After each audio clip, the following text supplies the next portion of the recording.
oogenesis में आप सबको पता है 3 फेजेस रहता है, जैसे कि स्पर्मेटोजेनेसिस में था, that is the multiplication phase. Then दूसरा है ग्रोथ फेज। देन तीसरा है मैचुरेशन फेज। ठीक है, तो अगर हम डायग्राम के थ्रू दिखाएंगे तो जो प्रिमोडियल जर्म सेल से वहाँ से फॉर्म होता है oogoneum, फिर a million of oogoneum, almost 7 million oogoneum are formed during the oogenesis। ठीक है, देन उस 7 मिलियन में से जब जो फीमेल चाइल्ड है उसका बर्थ होने तक सिर्फ वहाँ पे 400, दैट इज़ 400 oogoneum ही वहाँ पे सर्वाइव कर पाते। बाकी जो रेस्ट है that is the remaining oogoneum, they degrade by the process of atresia। oogoneum, then oogoneum से फॉर्म होता है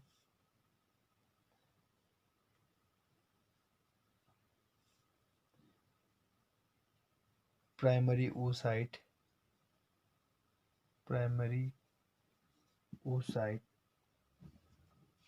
देन प्राइमरी oocyte के बाद this primary oocyte will enter into growth phase. Then secondary oocyte वहाँ पे form होता है। ये प्राइमरी oocyte ग्रोथ फेज में चला जाता है and it will increase in size. Then इस प्राइमरी oocyte का मियोसिस होता है। देन सेकेंडरी oocyte, तो वहाँ पे एक सेकेंडरी oocyte और एक पोलर बॉडी फॉर्म होता है। Then again this primary oocyte is converted into secondary oocyte is converted into mature ovum, and 3 polar bodies are formed। इसको क्या बोलते हैं?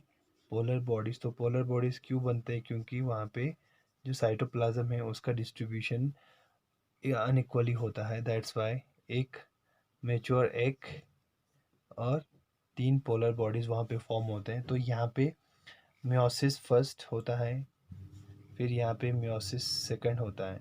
ठीक है, सो इस तरीके से जो oogenesis है वो कंप्लीट होता है। बट जैसे कि मैंने आपको बताया कि जो स्पर्मेटोजेनेसिस है it starts after puberty, but oogenesis starts while the baby child is present in the womb of the mother, जिसको हम क्या बोलते हैं, गेस्टेशन पीरियड से ही ये oogoneum फॉर्म होना स्टार्ट हो जाता है। ठीक है, तो यहाँ पे देख रहे हो आप, ये oogoneum है वो फॉर्म होता है। फाइनली उसमें से एक oogoneum प्राइमरी oocyte फॉर्म होता है। तो अगर हम ऐसा एक ग्राफ बनाएंगे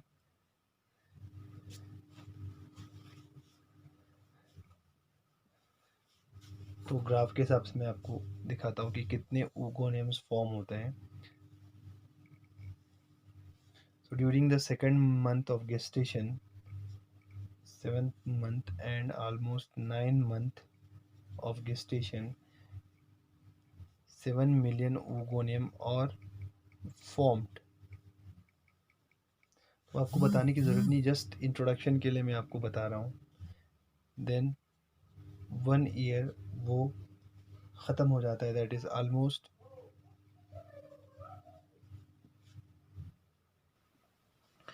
तो सेकेंड मंथ में, तो 7 मंथ तक देखो 7 मिलियन oogoneum प्रोड्यूस होते हैं। उसमें से लास्ट जब वो बच्चे के बर्थ होते हैं तो वहाँ तक सिर्फ 400 ही वहाँ पे बचता है।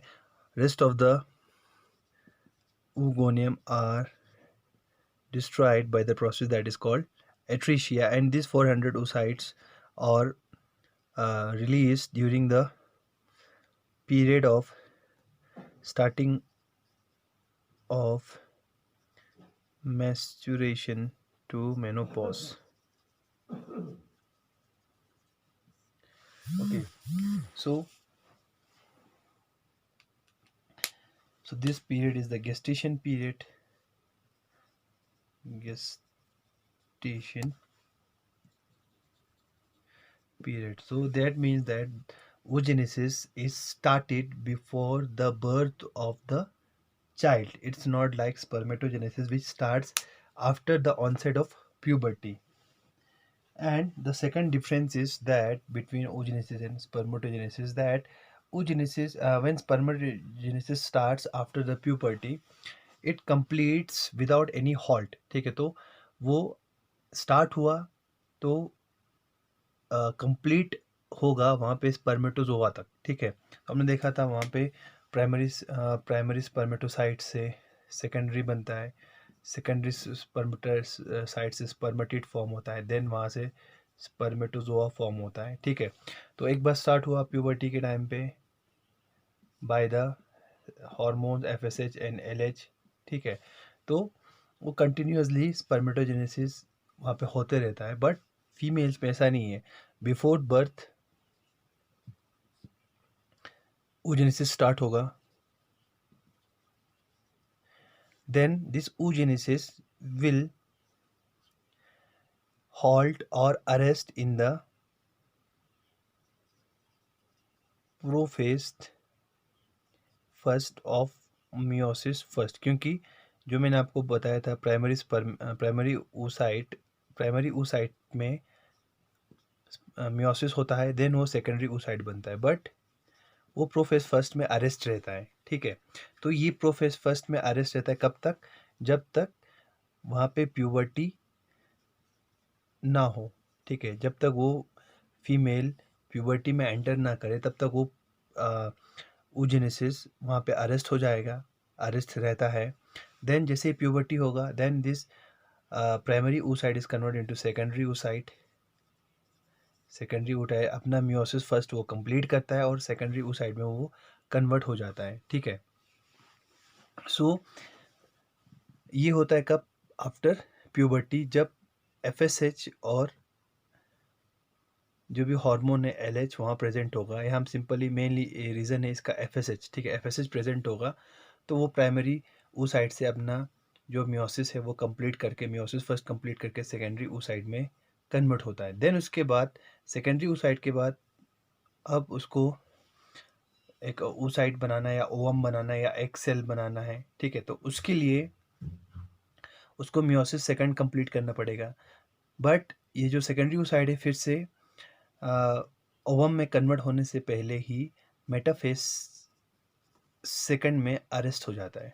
ठीक है, मेटाफेज सेकंड में अरेस्ट हो जाएगा और तब तक रिज्यूम नहीं होता, तब तक जब तक वहाँ पे फर्टिलाइजेशन नहीं होगा, जब तक वहाँ पे स्पर्म आके इस सेकेंडरी oocyte को फ्यूज़ नहीं करेगा। अगर स्पर्म आके यहाँ पे फ्यूज़ नहीं करेगा तो ये सेकेंडरी oocyte ओवम में कन्वर्ट नहीं होगा and this secondary oocyte is released in the that is the ovulation process.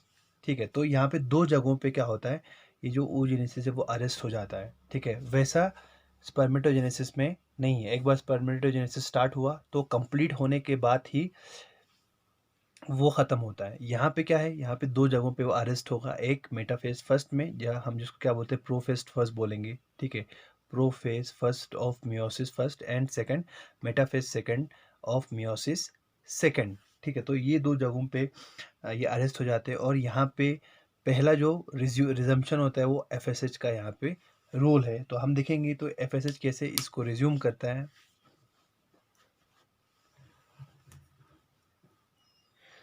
तो अब जो हार्मोन पार्टिसिपेट करते हैं oogenesis में, दैट इज़ द FSH है, LH है, ईस्ट्रोजन है एंड प्रोजेस्टेरॉन। तो ये जो चार हार्मोन्स हैं, these are mainly responsible for the regulation of oogenesis and साथ में इनिबिन, जैसे वहाँ पे इनिबिन था स्पर्मेटोजेनेसिस में, तो यहाँ पे भी एक इनिबिन प्रेजेंट रहता है जो oogenesis को कंट्रोल करता है। तो अभी हम देखेंगे किस तरीके से FSH एक्ट करता है oogenesis पे, कैसे LH एक्ट करता है oogenesis पे, कैसे ईस्ट्रोजन एक्ट करता है oogenesis पे, कैसे प्रोजेस्टेरॉन एक्ट करता है और कैसे इनिबिन एक्ट करता है oogenesis पे, और किस तरीके से वो oogenesis को कंट्रोल करता है। सो अगर हम इस हार्मोन को डिस्कस करने से पहले मैं आपको बता देता हूँ कि जो ओ साइट है, तो हमने देखा था यहाँ पे पहले ओगोनियम फॉर्म होता है, प्रिमोडियल जर्म सेल फॉर्म होता है, प्रिमोडियल जर्म सेल से oocyte फॉर्म होता है, ठीक है। oocyte, ओगोनियम, ओगोनियम, तो इससे बहुत सारे ओगोनियम फॉर्म्स होंगे। देन फाइनली हमारा एक ओगोनियम से प्राइमरी oocyte फॉर्म होगा, प्राइमरी oocyte। ये प्राइमरी oocyte कहाँ जाएगा मैचुरेशन में या ग्रोथ फेज में। तो ग्रोथ फेज में जाने के बाद वहाँ पे बहुत सारे चेंजेस आते हैं, ठीक है, ग्रोथ फेज। तो यहाँ तक हम इसको क्या बोलते हैं, this is the multiplication phase, multiplication phase बोलते हैं, ठीक है। उसके बाद जब ये प्राइमरी oocyte ग्रोथ करेगा तो this is the growth phase, growth phase. तो इस ग्रोथ फेज में क्या होता है, ग्रोथ फेज में मेनली दो चीज़ें होती हैं, ठीक है, दैट इज प्री वाइटिलोजेनेसिस और वाइटिलोजेनेसिस, ठीक है। तो प्री वाइटिलोजेनेसिस में क्या होता है, प्री वाइटिलोजेनेसिस में production of large amount of nuclear sap, ठीक है, न्यूक्लियर सेप का प्रोडक्शन होता है इन लार्ज अमाउंट, ठीक है। नाउ उस न्यूक्लियस को हम क्या बोलते हैं, जर्मिनल वेसिकल बोलते हैं। साथ साथ में जो कंडेंसेशन है क्रोमोसोम्स का वो वहाँ पे स्टार्ट हो जाता है और वहाँ पे एक लैम्ब्रुश क्रोमोसोम फॉर्मेशन हो जाता है, ठीक है। तो इस तरीके से आपको क्रोमोसोम देखने को मिलता है। तो कंडेंसेशन की वजह से ये चीज़ें होती है। तो कुछ ये इस वजह से होती है क्योंकि कुछ कुछ जगहों पे डिकंडेंस होता है, तो वहाँ पे डिकंडेंस क्रोमोसोम्स पे क्या होता है, डिकंडेंस क्रोमोसोम में जीन का ट्रांसक्रिप्शन होता है, ठीक है। और जो कंडेंस होंगे जहाँ पे, वहाँ पे जीन का ट्रांसक्रिप्शन नहीं होता है। तो ये जो आपको बाहर दिख रहा है ब्रश, ये स्ट्रक्चर है, तो वहाँ पे जीन ट्रांसक्रिप्शन एक्टिव होता है। और बाकी जो यहाँ पे हाईली कंडेंस पार्ट है, जो आपको यहाँ पे दिख रहा है, दीज आर दो side which are transcription is inactive. Okay, तो ये चीज़ें होती है किसमें, इस ग्रोथ फेज में, दैट इज मैंने आपको कहा प्री वाइटिलोजेनेसिस और दूसरा है वाइटिलोजेनेसिस, ठीक है, वाइटिलोजेनेसिस। तो प्री वाइटिलोजेनेसिस में आपको कहा कि जो न्यूक्लियर सेप है वो इंक्रीज हो जाता है, जिसकी वजह से जो जिस न्यूक्लियस को हम अब न्यूक्लियस नहीं बोलते बल्कि जर्मिनल वेसिकल बोलते हैं, ठीक है।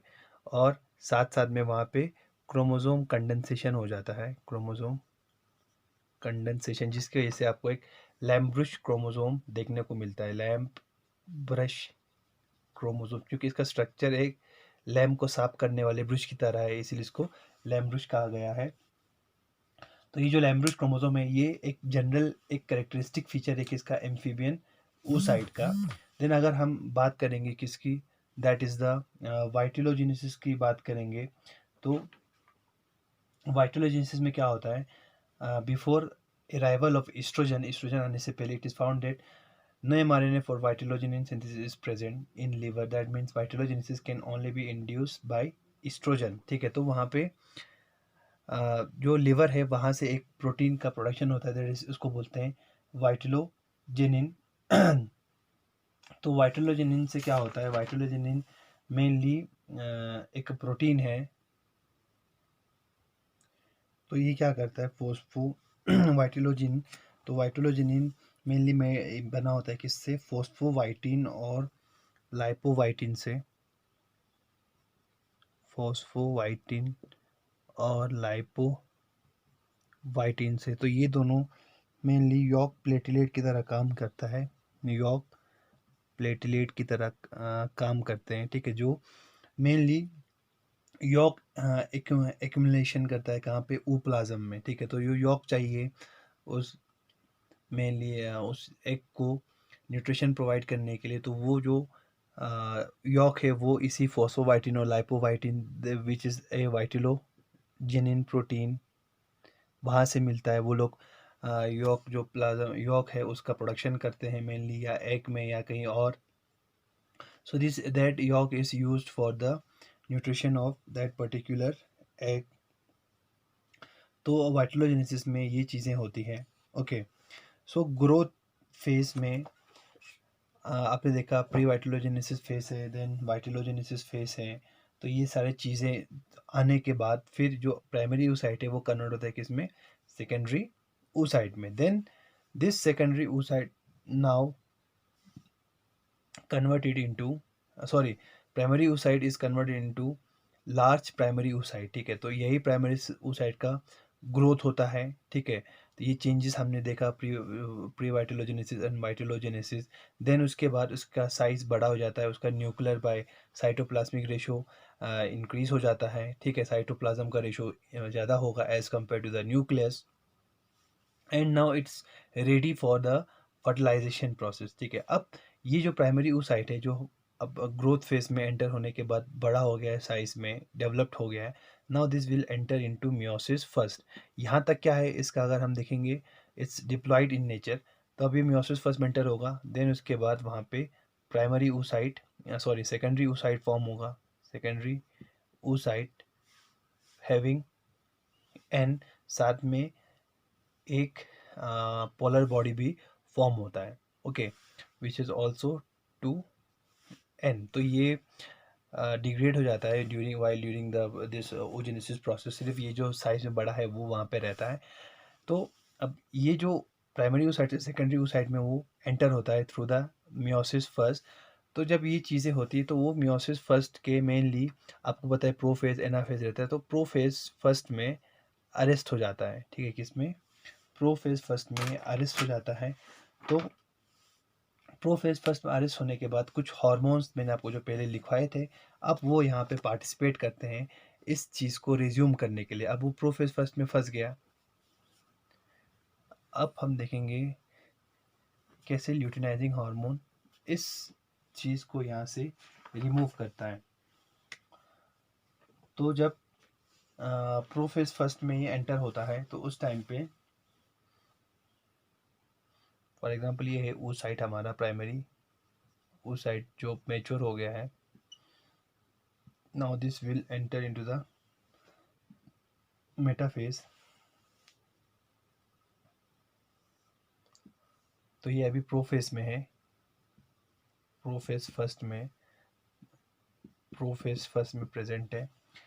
नाउ अब इस प्राइमरी oocyte को जैसे वो प्रोफेज में एंटर होगा तो उसको कुछ साइक्लिन चाहिए होता है जो उसको प्रोफेज कंप्लीट करके मेटाफेज में लेके जाता है। So that is the metaphase processing factor, MPF जिसको कहा जाता है, ठीक है। या मेटाफेज प्रमोटिंग फैक्टर या मेटाफेज प्रोसेसिंग फैक्टर। तो यहाँ पे एमपीएफ ये बना होता है साइक्लिन बी और इसके सीडीके से। जब आपने सेल साइकिल पढ़ा होगा तो आपको पता चलता है साइक्लिन और साइक्लिन डिपेंडेंट काइनेज से। तो this cyclin dependent kinase is a known as P34। तो क्या होता है, तो जैसे ही प्राइमरी oocyte में कन्वर्ट हो जाएगा वो मियोसिस फर्स्ट में एंटर होगा और मेनली किस में, एनाफेज में, सॉरी प्रोफेज में। तो जैसे प्रोफेज में एंटर होगा अब उस सेल को मेटाफेज में ले जाने के लिए हमें ये जो चीज़ है दैट इज़ अ साइक्लिन और साइक्लिन डिपेंडेंट काइनेज। तो इसका एक्टिव होना इंपॉर्टेंट रहता है। क्या रहता है? इसका एक्टिव होना इंपॉर्टेंट रहता है। तो जब तक ये एक्टिव नहीं होगा तब तक ये oocyte अपना मियोसिस फर्स्ट कंप्लीट नहीं कर पाता है, ठीक है। तो अब यहाँ पे क्या होता है, तो this oocyte is activated or this CDK cycline complex is activated by the hormone या तो प्रोजेस्ट्रॉन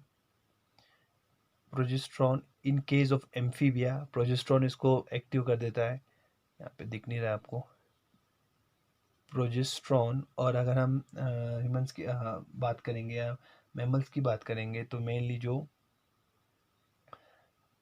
FSH है, it causes the activation of this particular MPF। तो जैसे ये एक्टिवेट होगा ये मैचुरेशन या मेटाफेज प्रमोटिंग फैक्टर क्या करता है, मेटाफेज प्रमोटिंग फैक्टर इस प्राइमरी oocyte को प्रोफेज से निकाल के मेटाफेज में एंटर करेगा, मेटाफेज फर्स्ट, देन मेटाफेज से एनाफेज, देन एनाफेज के बाद दैट इज द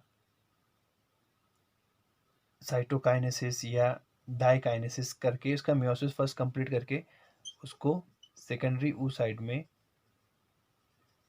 कन्वर्ट कर देता है।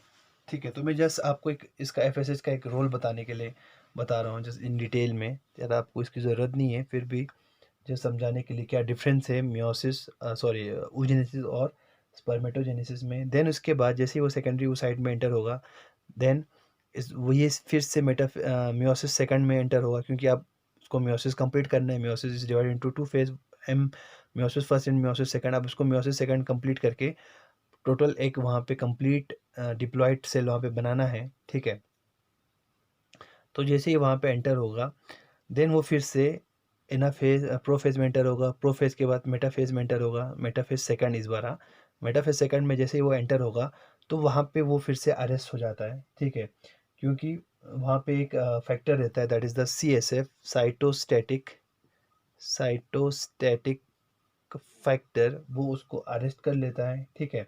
किसको मेनली इस सेकेंडरी oocyte को, किसमें, मेटाफेज सेकंड में। जो ये साइटोस्टैटिक फैक्टर है, ये again it's made up of two protein, that is CDK2 और CMOS, ठीक है। CDK2 is a part of cyclin B, ठीक है। ये साइक्लिन बी भी हम बोल सकते हैं इसको, साइक्लिन बी का एक पार्ट है। तो CDK2 ये CMOS उसको अरेस्ट करके रखता है। तो जब स्पर्म इस oocyte के साथ फ्यूज़ होगा, मैं यहाँ पे दिखाता हूँ आपको, स्पर्म oocyte के साथ फ्यूज़ होगा तो कैल्शियम यहाँ पे एंटर हो जाता है। जैसे कैल्शियम एंटर होगा while during the fertilisation process, तो ये कैल्शियम बाइंड होता है कुछ कैल्शियम बाइंडिंग प्रोटीन के साथ, जिसको क्या बोलते हैं, काल्मोडुलिन बोलते हैं, काल्मोडुलिन। तो जैसे काल्मोडुलिन के साथ बाइंड होगा तो काल्मोडुलिन और कुछ प्रोटीन्स को एक्टिव करते हैं, जैसे कि एक है वन वन इज काल्पेन सेकंड, और दूसरा है काल्मोडुलिन, काल्मोड्यूलिन डिपेंडेंट काइनेज सेकंड, ये दोनों प्रोटीन एक्टिव हो जाते हैं। तो ये काल्पेन सेकंड क्या करता है, काल्पेन एज ए प्रोटीएज काम करता है, ठीक है, मीन जो प्रोटीन को डिग्रेड करता है, तो प्रोटीन की तरह काम करता है। और वो जो सीमोस है यहाँ पे, ठीक है, सीमोस मेनली CDK2 का इनएक्टिवेटर है। तो ये काल्पेन इसको डिग्रेड कर देता है, मीन इसको ब्रेक डाउन कर देगा छोटे छोटे हिस्सों में, ठीक है, जिससे ये CDK2 अलग हो जाता है इस सीमोस से। देन जो काल्मोडुलिन है, काल्मोडुलिन डिपेंडेंट काइनेज सेकंड, ये इस CDK2 को एक्टिवेट कर देता है, जिससे अब ये जो सेकेंडरी oocyte है, now this secondary oocyte is converted into an ovum and अ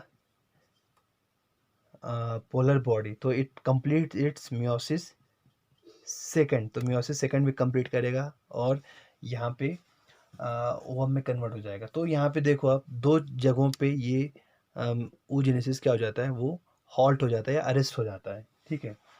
तो जस्ट ये एक इंट्रोडक्शन था ताकि आपको समझ में आ जाए। नाउ अब हम एक्चुअल देखेंगे जो हार्मोनल कंट्रोल है।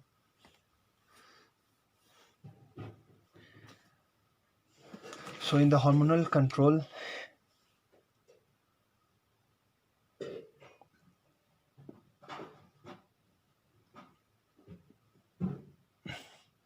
GnRH, that is the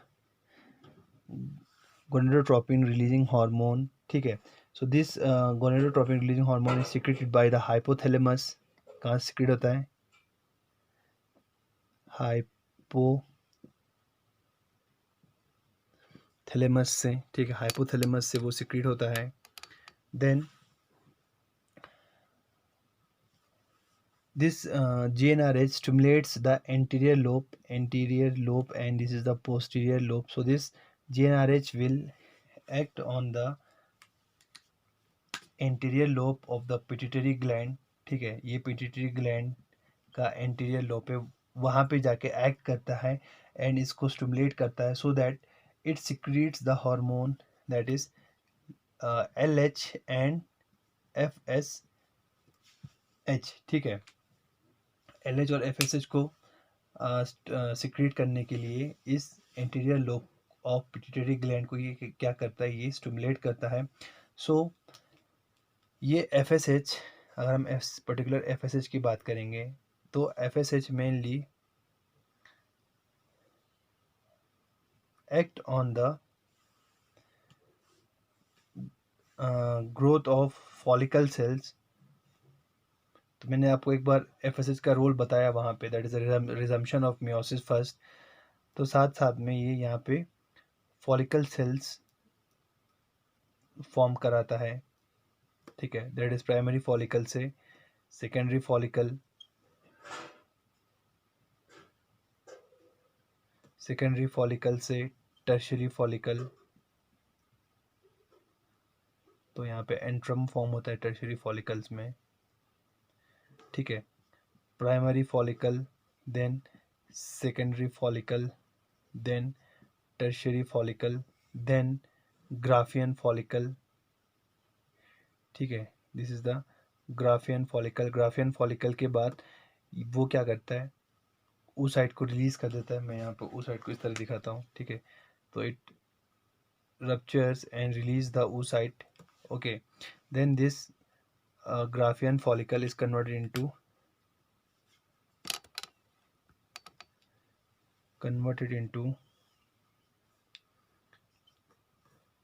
corpus luteum. Then this corpus luteum is converted into corpus albicans. तो ये corpus luteum 4 हार्मोन्स रिलीज करते हैं, ठीक है। That is the progesterone, then estrogen, then inhibin, और जो चौथा है that is the again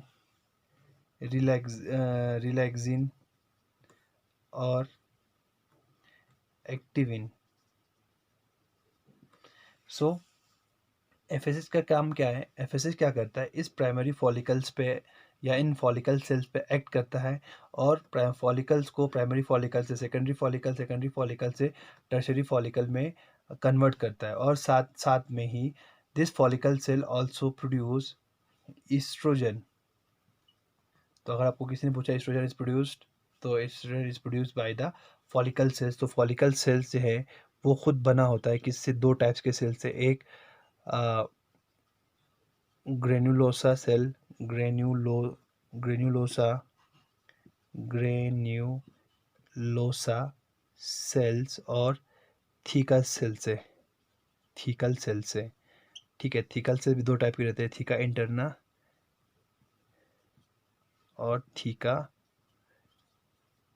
externa, ठीक है। तो मेनली जो एस्ट्रोजन है it is produced by this follicular cells. So ये जो फॉलिकल का कन्वर्शन है या मैचुरेशन है, it is mainly caused by the follicle stimulating hormone. और साथ साथ में एस्ट्रोजन भी ये फॉलिकल का कन्वर्शन किस में करता है, प्राइमरी फॉलिकल से। तो ये दोनों मिलके काम करते हैं, ठीक है। देन उसके बाद प्राइमरी फॉलिकल सेकेंडरी फॉलिकल में कन्वर्ट होगा, देन सेकेंडरी टर्शियरी फॉलिकल में, देन उसके बाद टर्शियरी किस में कन्वर्ट होता है, ग्राफियन फॉलिकल में। अब देखो यहाँ पे प्राइमरी फॉलिकल में प्राइमरी oocyte रहता है, सेकेंडरी फॉलिकल में भी प्राइमरी oocyte रहता है, और टर्शियरी फॉलिकल में या तो सेकेंडरी oocyte रहेगा या प्राइमरी भी रह सकता है, मेनली सेकेंडरी रहता है, ठीक है। देन ये जो टर्शियरी फॉलिकल है it is converted into Graafian follicle. So Graafian follicles have receptors for hormone LH के लिए इसके पास क्या रहता है, रिसेप्टर्स रहते हैं। तो जैसे ही LH इसको मिलेगा, LH will bind to this luteinizing hormone receptor LHR। इस रिसेप्टर पे ये LH बाइंड हो जाएगा। बाइंड होने के बाद दिस कॉजेज द ओव्यूलेशन, ठीक है। तो ये ओव्यूलेशन कराता है कौन, ovulation means release of the oocyte। जो ये सेकेंडरी oocyte है वो इस ग्राफियन फॉलिकल से क्या हो जाएगा, रिलीज हो जाता है। And this Graafian follicle is convert into that is corpus haemorrhagicum, ठीक है। तो oocyte यहाँ से रिलीज हो गया। रिलीज होने के बाद this Graafian follicle is now converted into corpus luteum, ठीक है। कॉर्पस ल्यूटियम में कन्वर्ट हो जाएगा। तो LH का रोल हमने यहाँ पे देखा, ठीक है।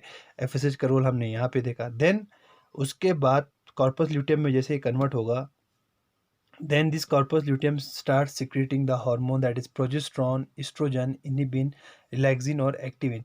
तो जो मेन हार्मोन है जो वो रिलीज करता है Graafian folic sorry the corpus luteum is the progesterone. ठीक है, तो मेन कौन सा है, दैट इज द प्रोजेस्ट्रॉन. तो जो प्रोजेस्ट्रॉन है, ये प्रोजेस्ट्रॉन क्या करता है, ये प्रोजेस्ट्रॉन एक तो जो एंडोमेट्रियम वॉल है या यूट्रस है, हम ऐसा बोलेंगे यूट्रस. ठीक है, तो ये यूट्रस है, यूट्राइन वॉल को प्रिपेयर करता है किसके लिए, इम्प्लांटेशन के लिए. किसके लिए, इम्प्लांटेशन के लिए.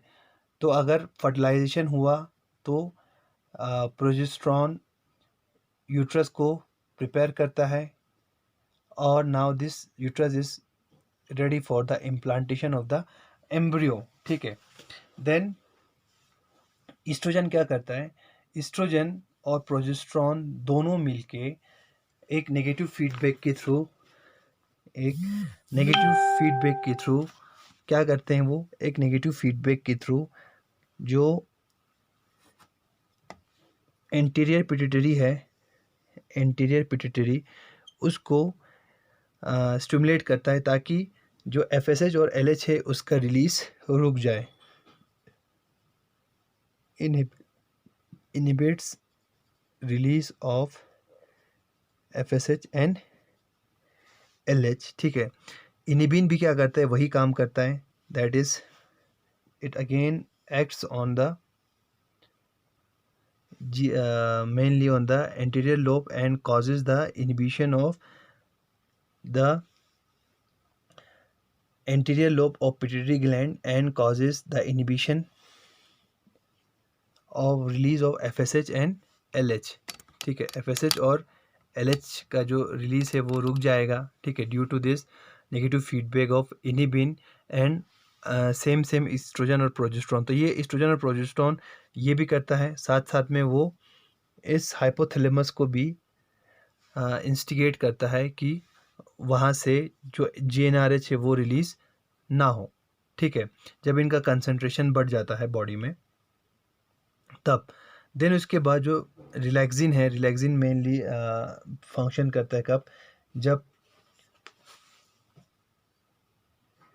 It increases the size and elasticity of the connective tissue, ligaments and muscles which remain in a new mother's body for up to 5 months. तो मेनली जो यूट्रस के जो मसल्स हैं या वहाँ पे जो प्यूबिस के जो बोन्स हैं, ठीक है, जो लिगामेंट्स हैं, उनको रिलैक्स कराता है ताकि प्रेगनेंसी प्रॉपरली हो जाए और डिलीवरी भी वहाँ पे प्रॉपरली हो जाए. साथ में एक्टिविन है, ये activin as a positive regulator की तरह काम करता है which mainly causes the anterior lobe of the pituitary gland to release LH and FSH. तो इस तरीके से क्या होता है, हार्मोनल कंट्रोल होता है या हार्मोनल रेगुलेशन होता है किसका, मेनली oogenesis का. तो यहाँ पे आपने देखा किस तरीके से होता है. अब देखो प्रोजेस्ट्रॉन कब तक रिलीज होता है, प्रोजेस्ट्रॉन तब तक रिलीज होता है जब तक वहाँ पे इम्प्लांटेशन ना हो. ठीक है, तो जब अगर इम्प्लांटेशन नहीं हुआ, फॉर एग्जांपल इम्प्लांटेशन नहीं हुआ, तो इस कॉर्पस ल्यूटियम को मेंटेन करने के लिए और एक हार्मोन चाहिए होता है HCG. ठीक है, that is the human chorionic gonadotropin. ठीक है, तो HCG कब रिलीज होता है, HCG जब रिलीज होता है जब वहाँ पे एम्ब्रियो फॉर्म हुआ. तो this HCG is release by the embryo. Embryo इसको रिलीज करता है, मैंने जो ट्रोफोब्लास्ट सेल है वो HCG को रिलीज करता है. And this HCG will act on the corpus luteum. अब यहाँ पे देख सकते हैं corpus luteum, so that this corpus luteum will continuously secrete the progesterone. ठीक है, तो प्रोजेस्ट्रॉन के सिक्रेशन के लिए हमको HCG चाहिए. ठीक है, जब भी प्रेगनेंसी टेस्ट होता है तो हम इस HCG को चेक करते हैं. अगर HCG प्रेजेंट होगा तो पॉजिटिव, HCG एब्सेंट होगा तो negative. Means HCG present means that the women is pregnant, and अगर HCG वहाँ पे नहीं होगा तो the women is not pregnant. ठीक है, तो अगर HCG होगा तो कॉर्पस ल्यूटियम मेंटेन रहेगा और प्रोजेस्ट्रॉन वहाँ पे कंटिन्यूसली फॉर्म होते रहेंगे. तो प्रोजेस्ट्रॉन का मैंने आपको बताया कि वो जो एंडोमेट्रियम वॉल है उसको मेंटेन करके रखता है फॉर द प्रेगनेंसी. ठीक है, इसके इनलार्जमेंट या थिकनिंग कराता है. ठीक है, तो जब HCG नहीं होगा अगर वहाँ पे फर्टिलाइजेशन नहीं हुआ, एम्ब्रियो फॉर्म नहीं हुआ, तो HCG नहीं होगा। जब HCG नहीं होगा तो corpus luteum will convert into another structure that is the corpus albicans. तो क्या किस में कन्वर्ट हो जाएगा? कॉर्पस एल्बिकन में। Now it stop secreting the hormones, progesterone या जो भी यहाँ पे हार्मोन्स है वो सिक्रेट करना वो बंद कर देता है। ठीक है, जैसे ही ये सिक्रेशंस बंद हो जाते हैं तो जो ये एंडोमेट्रियम वॉल यहाँ पे थिकन हुआ था, ठीक है, वो रप्चर हो जाएगा एंड देयर स्टार्ट्स मेंसेस, या जिसको हम क्या बोलते हैं, ब्लीडिंग बोलते हैं, यूट्राइन ब्लीडिंग बोलते हैं। तो वहाँ पे ब्लीडिंग हो जाएगी क्योंकि वहाँ पे प्रोजेस्टेरोन नहीं है। ठीक है, सो इस तरीके से क्या होता है, जो oogenesis है वो मेंटेन होता है। देन उसके बाद एक न्यू साइकिल फिर से यहाँ पे स्टार्ट होगा। तो उस टाइम पे फिर से जब प्रोजेस्टेरोन का लेवल कम हो जाएगा, जब एस्ट्रोजन का लेवल कम हो जाएगा, तो उस टाइम पे फिर से ये जो प्रोसेस है वो स्टार्ट होगा। इनहिबिन अब एक्टिविन अब इंटीरियर लोब से फिर लिग्नाइजिंग हार्मोन एफएसएच का रिलीज कराना स्टार्ट कर देगा एंड धीरे से जो प्रोसेस है वो फिर से रिपीट होगा। और इस प्रोसेस में जो प्राइमरी फॉलिकल है वो सेकेंडरी फॉलिकल में कन्वर्ट होगा, सेकेंडरी फिर से टर्शियरी, देन टर्शियरी फिर से ग्राफियन फॉलिकल में, ग्राफियन फॉलिकल से देन यहाँ पे कॉर्पस ल्यूटियम फॉर्म होता है, कॉर्पस ल्यूटियम से कॉर्पस एल्बिकन। ठीक है, तो अगर हम यहाँ पे ग्राफ देखेंगे, अगर हम ओवेरियन साइकिल का ग्राफ देखेंगे तो अब ग्राफ से अब एक अंदाज़ा लगा सकते हैं कि कैसे ये रेगुलेट होते हैं और कैसे वो oogenesis को रेगुलेट करते हैं। तो आप इस डायग्राम में देख सकते हैं किस तरीके से एस्ट्रोजन, प्रोजेस्टेरोन और एफएसएच और एलएच काम करते हैं। यहाँ पे अब देखो, तो यहाँ पे एक ओवेरियन साइकिल है, ठीक है, और एक मेंस्ट्रुएशन साइकिल है। तो this is above is the menstruation cycle और यहाँ पे जो नीचे है that is the ovarian cycle. तो आप यहाँ पे देख सकते हो आप इजीली ड्यूरिंग, पहले हम ओवेरियन साइकिल देखेंगे। तो ओवेरियन साइकिल में क्या होता है, जो फर्स्ट फेज है that is the luteal phase. Luteal phase में एफएसएच और एलएच का कंसंट्रेशन कम है। ठीक है, तो एफएसएच ज़्यादा है as compare to the LH, तो वो सिक्रीट होते हैं mainly the anterior lobe of pituitary gland. तो 0 से लेके 12 डे तक या 12 या 13 डेज तक इनका जो कंसंट्रेशन है वो क्या है, इन लो क्वांटिटी। और जैसे ही 14 डे या 13 डे को पहुंचता है तब उस टाइम पे एफएसएच का भी जो कंसंट्रेशन है थोड़ा सा बढ़ जाता है और एलएच का तो कंसंट्रेशन एकदम से ही हाई हो जाता है। ठीक है, देन उसके बाद ओव्यूलेशन ऑन द 14 डेज। ठीक है, जब ऊसा रिलीज हो जाएगा देन उसके बाद फिर से ये जो इनका जो लेवल है वो फिर से कम हो जाता है। तो अगर हम उसको ही मेंस्ट्रुएशन साइकिल के साथ कंपेयर करेंगे तो menstruation cycle is completed into that is first menstrual phase, then उसके बाद proliferation phase, then उसके बाद ovulation phase, then उसके बाद proliferative phase। ठीक है, तो अब यहाँ पे देख सकते हैं इजीली, पहले एस्ट्रोजन का जो लेवल है वो धीरे धीरे धीरे धीरे बढ़ रहा है। ठीक है, देन जो ये प्रोजेस्टेरोन का लेवल बहुत ही कम है। ठीक है, ड्यूरिंग द मेंस्ट्रुएशन फेज। ठीक है, then on the day of ovulation एकदम से एस्ट्रोडायल का भी जो कंसंट्रेशन है वो बढ़ जाता है और इस एस्ट्रोजन के साथ देखो एलएच का भी जो सर्च है वो इंक्रीज हो रहा है। देन ओव्यूलेशन हुआ, उसके बाद प्रोजेस्टेरोन का जो लेवल है वो बढ़ रहा है और एस्ट्रोजन का लेवल कम हो रहा है। ओके, फिर स्टिल वहाँ पे एस्ट्रोजन प्रोड्यूस हो रहा है। So this estrogen and progesterone is release by the corpus luteum. This estrogen या estradiol is released by the follicular cells. ठीक है, तो अभी तक अननोन है कि क्यों 14 डे को एलएच एकदम से इंक्रीज हो जाता है। ठीक है, तो ये रीज़न अभी तक अननोन है, इस पे अभी काम चल रहा है, एक प्रॉपर इसका डिफिनेशन नहीं है। But you can see that how this estradiol and LH is responsible.